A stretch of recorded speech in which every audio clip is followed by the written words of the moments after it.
This is Daily Blast Live. We're talking about what you're talking about. Real, honest, entertaining, live. DBL starts right now. 3, 2. Well done, Patricia. Welcome to DBL. Today is World Kindness Day. Really? Yes. Oh, I love you guys. I love you guys. Yeah, but I don't need a day for that. I just love you guys. I love seeing you. It's in the prompter. It's also Friday, the 13th of November. Ooh. So Friday the 13th for 2020, though, probably means it's good. I'm Tori here with Alan Lindsay. Let's get started. There's been all sorts of confusion and misinformation about the election, especially if you live online. Was there widespread fraud? Were there glitches in the software that changed the votes? Okay, well, now we got the answer. The folks in charge of election security just released a statement calling the November 3rd election in 2020 the most secure in American history. They go on to say, quote, "There is no evidence that any voting system deleted or lost votes, changed votes, or was in any way compromised. This comes after 3 more news networks, including ABC News, called Arizona for Biden last night. Now, even though all the networks have called the election for Joe Biden, many Republicans have not. They say they are waiting for the president's lawsuits to play out and for the election to be officially certified. But now former President Barack Obama is speaking out. He's been doing media for the release of his new memoir next week. Here is what he said about all of this to CBS's 60 Minutes. They appear to be motivated in part because the president doesn't like to lose. I'm more troubled by the fact that other Republican officials who clearly know better are going along with this, are humoring him in this fashion. It is one more step in delegitimizing not just the incoming Biden administration, but democracy generally. And that's a dangerous path. All right, so I want to get your feelings. Should Republicans say, like China, like Britain, like other countries, congratulations, President-elect Joe Biden, or should they stick with their party and be loyal? And also, this means that Joe Biden's not getting any kind of briefing, which is a national security issue. You want that transition of power. He needs to have some background information. Linz, what do you think about the Republicans not speaking out as for Joe Biden as president? I think there are some people speaking out. Mitt Romney specifically said something. One or two. I'm just saying, there are some people speaking out. And I think it's important to think about everything that's going on. So some of these people are like, there were 75+ million people that voted for President Trump. And if I bash him in this moment when he hasn't made his official announcement as the leader of this country, how am I going to keep those people voting for me in these next elections? So they're probably thinking about that. But I do think that, to quote Kenny Rogers, you got to know when to hold it, know when to fold it. And so this is just, you know, you have to know that this is the time. There were 150 million Americans that voted. This is the most secure, as we're getting the information, election in our history, which says a lot because it's the most people that ever voted in our history. And I think that we have to move forward and start to, like you said, transition the power and do this the right way. Know when to fold them. What do you think, Al? I look at this as somebody that I just don't understand, Lindsay, and I'll tell you why. It's like, who don't you? I don't understand people's gripes when they have issues with the voting because a lot of people were expecting a blue wave to happen in terms of the House and the Senate. That didn't happen. The Republicans held the Senate, and the Democrats actually lost seats in the House.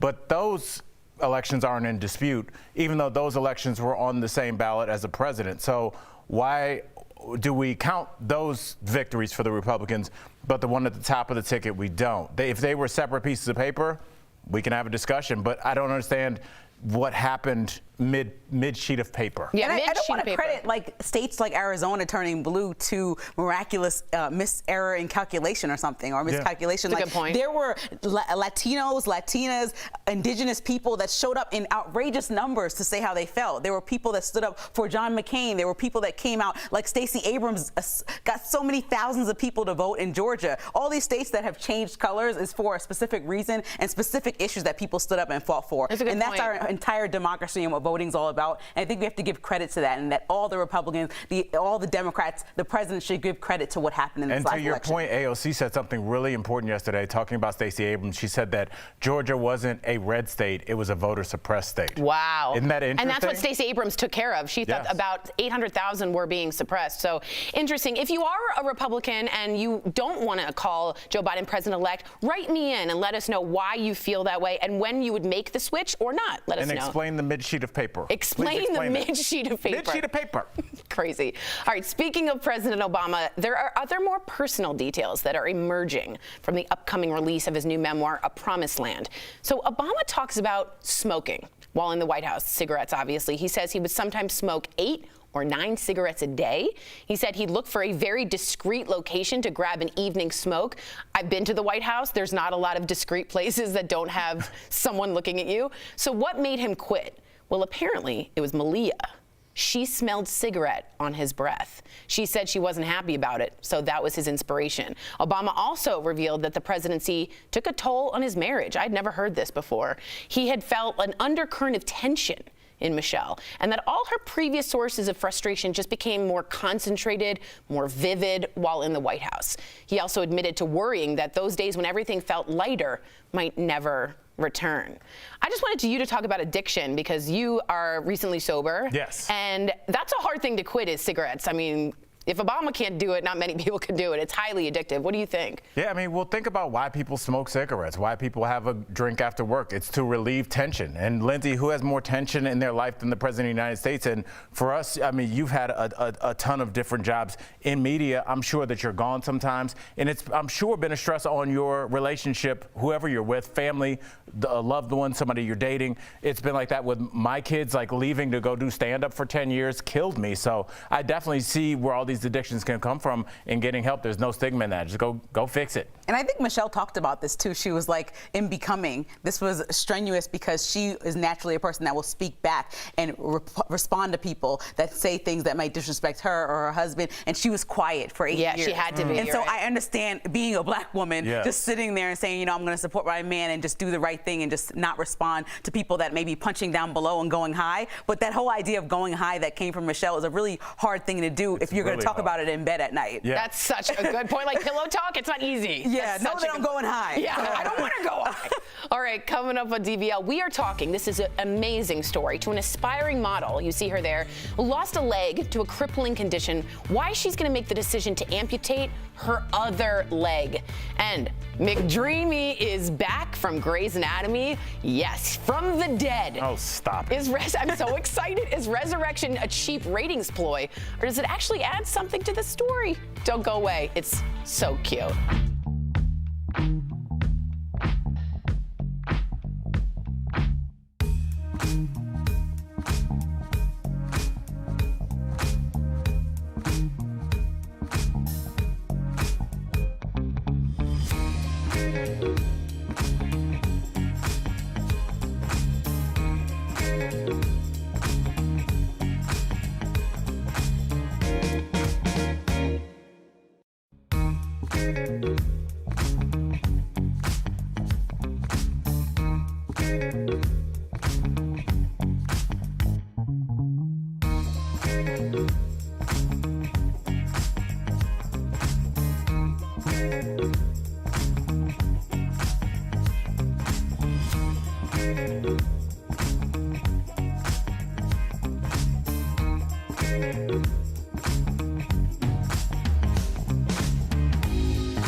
Welcome back to DBL. Fans of Grey's Anatomy were in for a pleasant surprise during last night's season premiere because Patrick Dempsey, aka Dr. McDreamy, no one else is excited in the studio, returned at the end of the episode in what appeared to be a dream. Now, if you didn't know, Patrick played the hot doc for 11 seasons before dying in a car accident.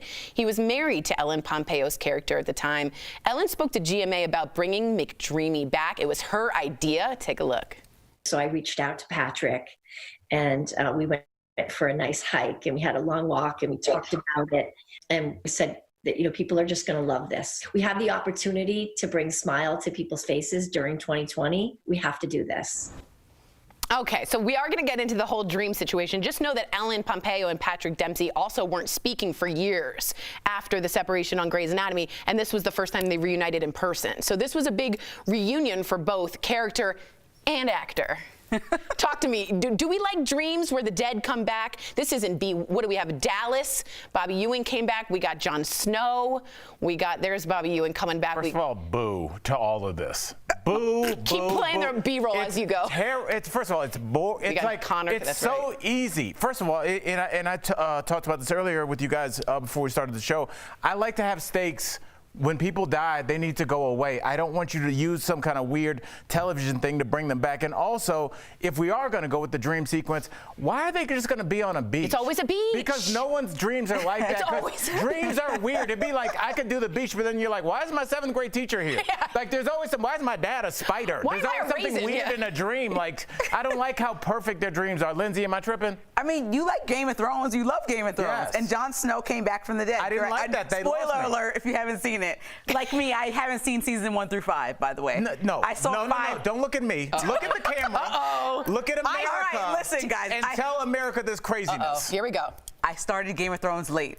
I started with season 5 and watched it up until the end season. And it's embarrassing, but I needed to catch up and see what was She's what. not seen Red Wedding, guys. No Red My mom has explained it in great detail. I understand what the Red Wedding was. That's how Lindsay does marathon. She's like, I'm gonna start at mile 20. I needed to catch up. Like, you don't do that. That's not an option. Look, the tortoise and the hare, wasn't there one that had like several brothers and sisters? They still completed the entire race, though. No, he didn't. Yeah, I thought he had several people in the race for him. How did that work? How did that go? Because the tortoise won going slowly and the hare was distracted. No, the hare started late. I think it was one tortoise, but the hare was slacking off. I don't know the answer. This is embarrassing. Someone let us know. We're going to get back to you after this. We'll be right back with more riveting news.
Welcome back to DBL. Okay, imagine this. You're a successful model at the height of your career when chronic pain causes you to be bedridden.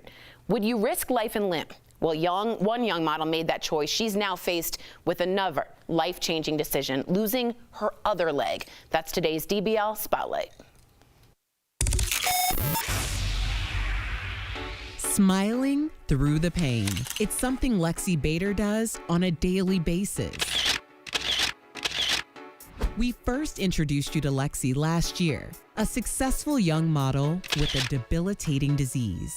It felt like my toes were breaking in my boot, not even worth it.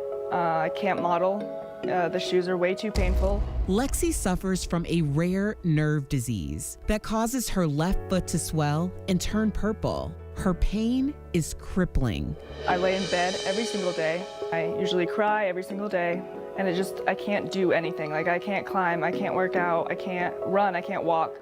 After 8 excruciating years, Lexi made the life-altering decision to amputate her leg below the knee. I wasn't sad at all. I didn't miss it. I just looked down and I was like, yes, no more pain. Within months, Lexi is walking. She begins pushing herself to new limits. I went snowboarding down NCAR, this mountain that's right outside my house, and it was awesome. I had no pain. I could walk, I could hike up the mountain to get my board, I could walk down. For the first time in nearly a decade, Lexi is pain-free, and she's back on the runway. In the fashion show, I was rocking heels the entire time. I didn't have to take them off or, take a break. I could actually wear heels the entire time through the fashion show with no pain. But Lexi's joy is short-lived. It's actually worse than the other side was. Her rare nerve disease is back with a vengeance. I couldn't even walk in the fashion show. I actually had to leave because I couldn't. It was just too painful. And I was crying, and it was felt like my foot was like just breaking. Her disease has spread into her right foot. I actually don't model anymore right now. I don't even do photo shoots. She is now facing amputation of her right leg. I see my friends working toward their goals, and people are proud about their job, and I haven't had a job for 9 years. I just want to work toward my goals in my life, and I can't do that when I'm getting procedures every Friday and I'm in chronic pain. I'm getting surgery once a year. Lexi, welcome back to DBL. Thank you. I'm so excited to be here. Well, we're excited to have you because it was such a celebratory time the last time you were here, and you've been through so much. So tell us what a day is like for you dealing with your rare nerve disease that causes you chronic pain. The amputation I got, I'm fine. It doesn't bother me at all. It's more my other foot now. I usually don't sleep much, and then when I do sleep, I'm on a lot of meds. I can't work. I work out as much as I can. It's basically the only thing I can do. Well, you've been such a soldier, and I mentioned earlier you inspired so many people in our DBL nation, because to make the decision to amputate your leg the first time was not a decision that you made lightly. How did it affect the thing that you loved the most at that time, your modeling career? So the first time that I got back on my heels, the first time I actually got to walk was amazing. And the first time I actually got my new prosthetic to be able to wear heels was pretty awesome. I took a ton of videos and I was super excited. And it didn't hurt at all, which was like the first time in 9 years.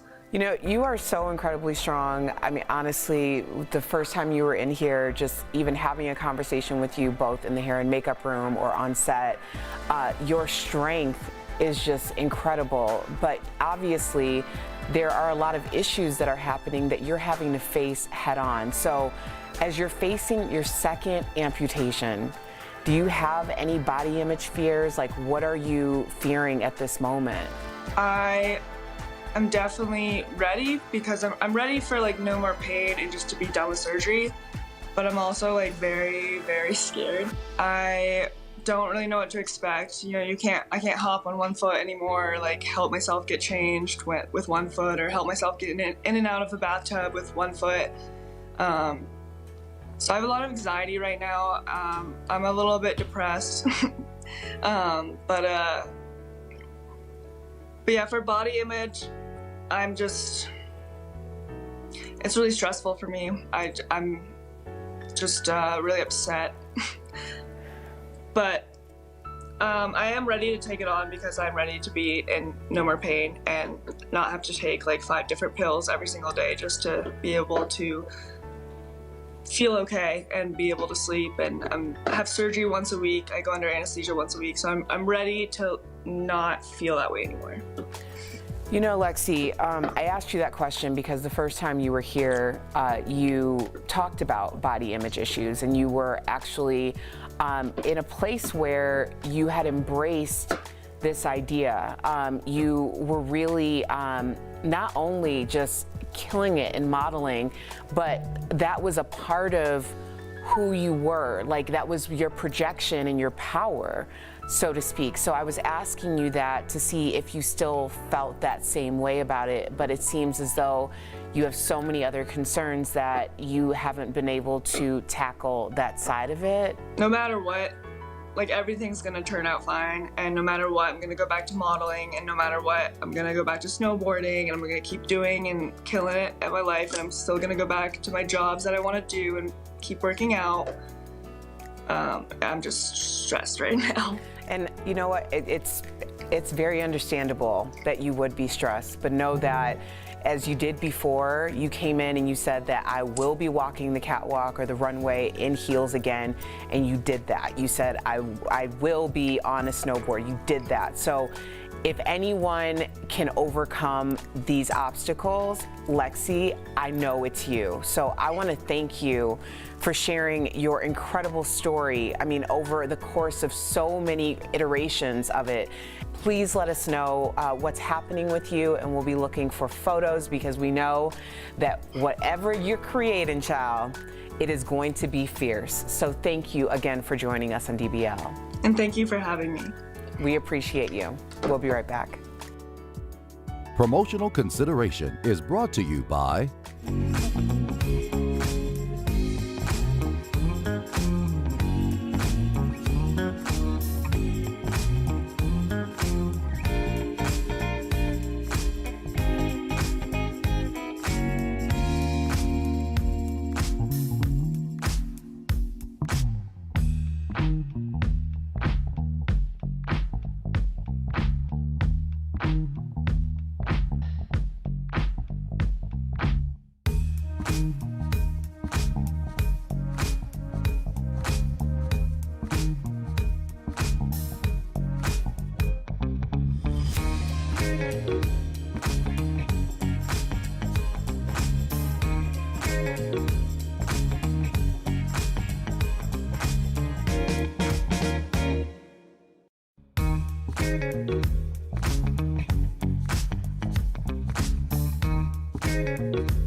Welcome back to DBL. As coronavirus cases increase, many are going to be hitting the road for Thanksgiving, and they're finding it cheaper than usual. We're chatting about it today in today's DBL Drive, sponsored by CarShield.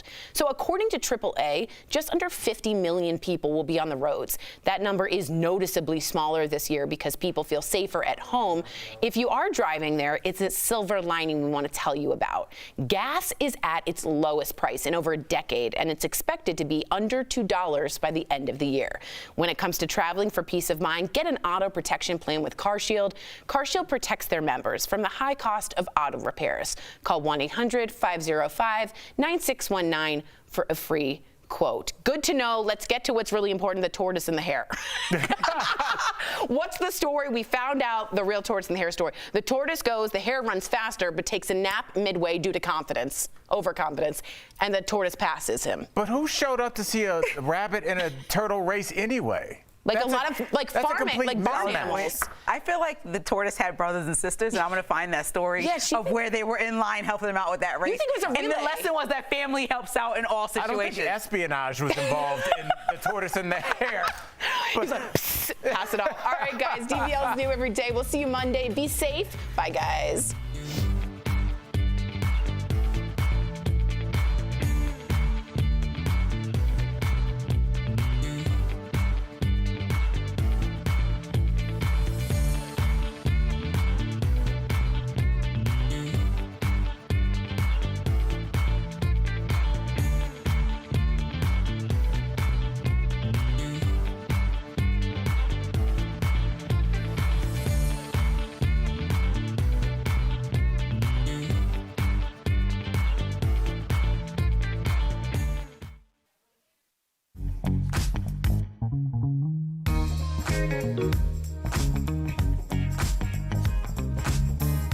Thank you.